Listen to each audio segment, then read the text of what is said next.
하겠습니다. 여러분, 제가 제일 좋아하는 음식이 뭔지 아시나요? 네, 맞아요. 치킨입니다. 저는 치킨을 참 좋아합니다. 근데 치킨을 먹으면은 이상하게 제가 땡기는 그 음료가 있습니다. 무엇이냐면 요즘에는 이제 콜라를 좀 많이 찾게 되는 것 같습니다. 왜냐면 치킨을 먹다 보면은 이제 그 더부룩함이 있어가지고 콜라를 찾게 되는데요. 콜라를 마시면 뭔가 소화가 되는 느낌이 듭니다. 그리고 또 시원한 마음도 있고 시원한 그 갈증을 해소하는 느낌도 있습니다. 그런데 이상하게 참 신기한 건요, 얼마 안 가서 다시 또 갈증을 이제 느끼게 됩니다. 목이 말라서 다시 또 콜라를 찾고 또 콜라를 마십니다. 근데 이상하게 갈증이 끝나야 되는데 이 갈증은요, 마시면 마실수록 더 갈증을 겪는 경험이 너무나 많습니다. 결국 나중에 저는 무엇을 찾게 되냐면 물을 찾게 됩니다. 콜라로 그 갈증을 해결하려고 했지만 계속적으로 가다 보면 결국에 찾는 것은 물이라는 그 음료입니다. 우리의 인생에서도 마시는 순간은 시원한데 또 마실수록 더 목마르게 하는 것들이 있다라고 생각을 합니다. 시험이 끝나고 며칠은 이제 놀아도 될 것 같은데 이상하게 그 며칠이 지나면요, 또 다시 허하게 되는 경우도 있고요. 인스타그램의 스토리에 자기의 일상이라든지 그것을 올리고 반응을 확인할 때는 잠깐 기분이 좋은데 다시 5분 뒤에 또 재차 그 반응을 확인하려고 하고 또 확인하려고 하는 우리의 모습을 발견하기도 합니다. 뿐만 아니라 소개팅 앱도 있는데요, 그 소개팅 앱을 계속 넘기다 보면요, 매칭이 돼도 그때뿐이고 또 다시 넘기고 또 다시 넘기고, 이렇게 나의 인생 속에서도 여러 가지 갈증이 있다라는 것을 많은 경우로 볼 수가 있습니다. 오늘 본문에서 예수님은 바로 그 갈증에 대해서 우리에게 말씀하고 계십니다. 요한복음 7장 37절과 그 38절의 본문에 보면요, 이렇게 나옵니다. 우리 같이 한번 읽어보겠습니다. 명절 끝날 곧 큰 날에 예수께서 서서 외쳐 이르시되 누구든지 목마르거든 내게로 와서 마시라. 나를 믿는 자는 성경의 이름과 같이 그 배에서 생수의 강이 흘러나오리라 하시니. 아멘. 근데 여러분, 제가 이 문장을 읽으면서 이상한 점을 발견하게 됩니다. 마시라라고 말씀을 하셨는데요, 그 다음에 보니까 믿는 자라는 그 단어가 나옵니다. 마시는 것과 믿는 것이 그럼 무슨 상관이 있을까라는 생각을 하게 됩니다. 헬라어 구조를 보면요, 이 세 단어가 나오게 되는데요, 오라, 그리고 마시라, 믿으라 라는 이 동사가 나옵니다. 사실 그 하나의 동작을 세 가지 그림으로 지금 나누고 있는 건데, 이 세 가지에서 어떠한 동작을 말하고 싶냐라고 보면은 바로 믿는 것입니다. 오는 것도 마시는 것이고 마시는 것이 곧 또 믿는 것이라고 볼 수가 있습니다. 예수님은 이것도 하고 또 저것도 하고 그 다음에 저것도 해라 라고 우리에게 세 가지 숙제를 주신 것이 아닙니다. 믿음이라는 그 하나의 행동을 너희가 했으면 좋겠다라는 것을 우리에게 권고해 주시고 말씀하라고 있습니다. 오다, 마시다 라는 그러한 몸의 언어로 지금 믿어라, 믿는 자, 믿다라는 것을 풀어서 지금 설명해 주시는 것입니다. 그러니까 마신다라는 것은요, 뭔가 특별한 신앙 행위를 하라는 것을 말씀하고 의도하지는 않습니다.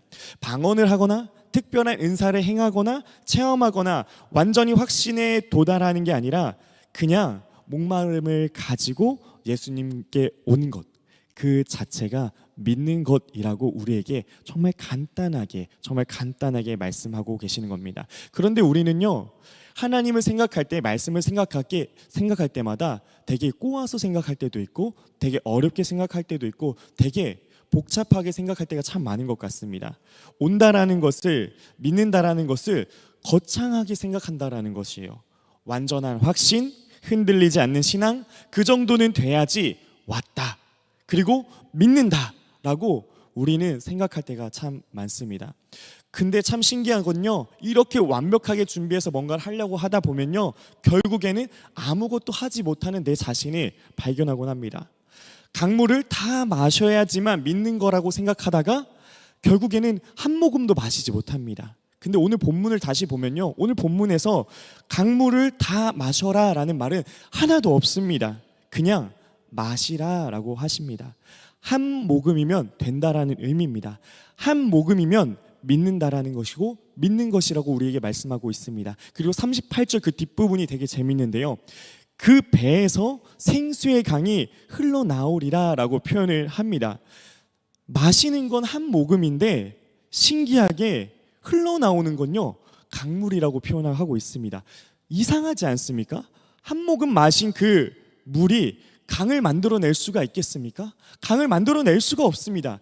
등가 교환의 법칙 안에서는요, 강물을 마셔야지만 강물을 내보낼 수가 있습니다. 근데 우리 하나님은 기적의 계산법을 갖고 있습니다. 그런데 39절에 요한이 더 재미있는 해설을 붙입니다. 이는 그를 믿는 자들이 받을 성령을 가리켜 말씀하신 것이라 라고 표현하고 있습니다. 이 은유적인 표현이 한 단어를, 한 분을 지칭하고 있습니다. 바로 성령님을 지칭하고 있다는 것입니다. 여러분들이 예수님께로 오는 그 순간, 그 한 모금을 마시는 그 순간 이미 성령님이 개입하고 계신다라는 것을 그 은유적으로 하나님 예수님께서 표현하고 있습니다. 우리가 여기서 꼭 알아야 할 장면이 무엇이고 그 꼭 알아야 할 문장이 무엇이냐면요, 강물을 만드는 건요, 내가 아닙니다. 여러분들이 아닙니다. 우리는 강물을 내가 스스로 만들려고 하는 그러한 습성이 있습니다. 근데 중요한 건요, 내가 강물을 만들어내는 게 아니라는 것입니다. 한 모금 마셨을 뿐인데 강물이 흘러나오는 이유가 있습니다. 그 이유는 흘러나옴이 우리의 몫이 아니라 성령님의 몫이라는 것을 오늘 예수님이 말씀하고 싶다라는 겁니다. 한 모금 마셨기 때문에 한 모금 배출하는 것도 나의 몫이라고 생각하는 경우가 참 많습니다. 근데 성경에서는 한 모금, 그 믿는 그 믿음, 그리고 그 이상으로 흘려보내는 그 은혜는 하나님이 하신다라는 것을 우리에게 말씀하시고 확증해 주시고 우리에게 믿어라라고 말씀하고 있습니다. 여러분, 오늘 밤 우리는 완벽한 신앙을 결단하려고 나가려 하지 않아도 됩니다. 그냥 오늘 목마름을 인정하고 예수 그리스도께로 한 걸음 그분께 나아가는 것, 그것만 마시는 것이고 그것이 곧 믿는 것이라는 것을 오늘 본문은 우리에게 말씀하고 있습니다. 여러분, 지금 이 자리에서 제가 한 화면을 여러분들에게 띄워드리려고 하는데요, 그 한 문장을, 그 한 내용들을 마음속으로 한번 여러분들이 한번 읽어보셨으면 좋겠습니다. 예수님, 저는 목마릅니다. 환경도, 가정도, 제 상황도, 직장도, 공부도, 관계도, 그냥 제 인생 자체가 답답함까지도 저는 목마릅니다. 이게 예수님께 그 목마름으로 나아가는 그 믿음이라는 것입니다. 내가 완벽해서, 내가 신앙적으로 정말 깊어서 예수님께 나아가는 것이 아니라 그 목마름을 가지고 다가오라라는 것을 말씀하고 있습니다. 목마름, 갈증이 있습니다. 이 갈증은요, 한 단어로 표현할 수 있는데요, 무엇으로 표현할 수 있냐? 하나님, 내가 도움이 필요합니다 라고 표현할 수 있겠더라고요. 하나님, 내가 목마릅니다, 갈증이 있습니다 라는 것은 결국 무슨 말이냐? 하나님, 나에게는 지금 하나님의 도움이 필요합니다. 나는 지금 도움을 필요로 하고 있습니다 라는 것을 의미하고 있더라고요. 지금 이 본문에서 갈증하고 있는 사람은 다 도움이 필요한 사람입니다. 그래서 다윗도 시편에서도 이렇게 표현합니다. 나를 도와줄 사람이 어디에 있습니까? 산을 보면서 그렇게 말합니다. 그리고 다윗은 고백합니다. 야훼께서 나를 도와주십니다라고 고백하며 나아가고 있습니다. 여러분들, 우리를 도우시는 이가 누구십니까? 바로 예수 그리스도입니다. 그리고 예수님께서 더 명확하게 말씀하시는 분이 누구냐면요, 성령님입니다. 성령님이 우리 안에 도우시는 분이신데 왜 그러냐? 요한복음 14장에 보면요, 이렇게 나와 있습니다. 보혜사 성령님을 너에게 보내주실 것이다 라고 말씀하십니다. 근데 왜 보내주시냐? 그분의 역할이 뭐냐라고 하면요, 여러분들 꼭 기억하셔야 됩니다. 성령님의 역할은요, 예수님께서 말씀하신 것을, 가르치신 것을 생각나게 하는 분이라고 요한복음 14장에 적혀 있습니다. 예수님의 말씀을 여러분들이 너무 많이 알고 잘 알고 있어도요, 성령 받지 않으면요, 가르쳐 주신 것을 제때 생각나게 할 수가 없습니다. 그래서 성령님의 역할이 무엇이냐? 나의 삶 속에서 모든 은사와 모든 성품들이 제때 발휘될 수 있도록 나를 돕는 역할을 하는 게 누구냐? 바로 성령님입니다. 우리의 인생을 살아가면서 여러 가지 도움이 필요할 때가 있습니다. 그 도움이 필요할 때 내가 할 수 없다라는 것은 내가 너무나 잘 압니다. 나의 도움은 바로 성령 하나님께서 나를 도우시는 것이라는 것을 예수님께서는 이렇게 명확하게 말씀하고 있습니다. 그래서 저도 한 주간을 살아가면서 여러 가지 어려움들이 참 많이 있었습니다. 특히 저번 주 목요일 날 같은 경우에는 그 어려움에 되게 피크를 찍는 그런 날이었습니다. 그래서 저를 인스타를 팔로우 하시는 분들은 저의 스토리를 올려갔던 저의 중보기도 제목을 보셨던 분들도 있습니다. 그리고 그분들의 그 기도 덕분에 정말 많은 하나님의 체험을 하게 되었습니다. 그날 여러 가지 일들이 겹겹이 겹치고 가정부터 저의 모든 주거와 또 모든 일들이 많이 겹치니까 제가 그날은 제가 어떻게 해야 될지 모르겠더라고요. 산책을 하고 생각을 정리하고 왔는데 생각을 정리하고 오니까 또 일이 터집니다. 또 일이 터지니까 생각을 정리해야 될 것 같아서 또 산책을 하면서 교회를 돕니다.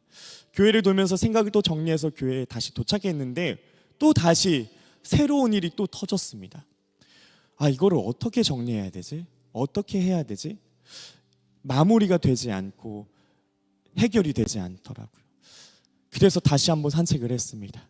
그 산책을 마지막으로 할 때는 청년이 있어가지고 청년과 함께 산책을 했습니다. 산책을 하면서 주제가 뭐였냐면 어떻게 해야지 행복할 수 있을까 였습니다. 그리고 그 질문에 대한 답을 했는데 교촌치킨을 먹을 때가 제일 행복한 것 같은데 라는 대답을 제 스스로 질문하고 그 친구와 답을 했습니다. 도대체 진짜 행복할 수 있는 게 뭘까? 내가 의도하지 않는 여러 가지 일들이 발생했을 때 나의 마음을 지킬 수 있는 것이 무엇일까? 이런 질문을 하면서 걷고 생각을 마무리하면서 교회에 도착하고 그 모든 일들을 마무리하면서 안 되겠다. 중보기도가 필요하다. 라는 생각을 하고 아마 제가 우리 교회에서 사역하면서 그렇게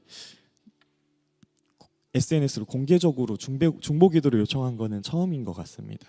그리고 많은 분들이 그 내용을 보시고 응원의 문자와 기도를 해주시면서 놀라운 하나님의 역사를 그 이후로부터 매일매일 경험하면서 제가 금요일, 토요일 다른 교회에서 그 청소년들 수련회 강사로 집회를 다녀오게 되었는데 거기서 너무 뜨거운 역사를 경험하면서 저도 위로를 받고 성령님 정말 함께 하시는구나. 성령님이 있어야지 이 모든 것을 할 수 있는구나라는 것을 확증받고 왔습니다. 그래서 우리 수련회에 하나님께서 이끌어주시고 인도하시는 이유가 있구나. 내가 지금 이 어려운 일을 겪었을 때 성령 하나님께서 지혜를 주시고 중보기도를 요청하고 그러한 마음을 주셔서 함께 기도할 수 있는 그 성령의 띠를 띠는 그런 경험을, 그러한 시간을 갖게 하시고 또 많은 청소년들에게, 다음 세대에게 성령님이 얼마나 중요한지를 선포하고 전하면서 성령의 역사를 그 14살부터 16살 그 친구들이 뒤집어지면서 하나님께 울면서 기도하는 그런 장면을 보는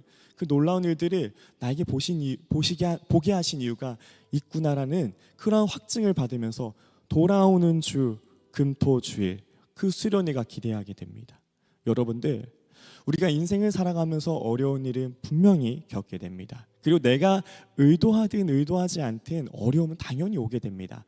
그리고 그 길을 인도하는 것은요, 나의 지혜가 절대 아닙니다. 나의 지혜는 늘 한계에 부딪힙니다. 근데 바람을 불어주시고 나의 영을 살리시고 모두를 살리시는 이는 오직 하나님 한 분입니다. 그리고 그런 힘을 주시는 분은 바로 성령님입니다.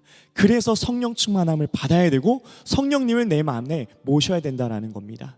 예수님 믿는 것 당연히 해야 됩니다. 성령 충만하고 성령 받는 것 그것 또한 당연히 해야 됩니다. 구원받고 이 세상을 살아가면서 그 지혜로 힘으로 살아갈 수 있는 것은 성령님입니다. 그래서 여러분들 이 시간에 우리의 예배 속에서 그 성령님을 사모하는 그 마음으로, 그리고 그 수련회를 준비하는 그 과정 속에서도 성령님을 사모하는 그 마음으로 그 인생을 살아가는 저와 여러분들이 되시길 예수님의 이름으로 축원드립니다.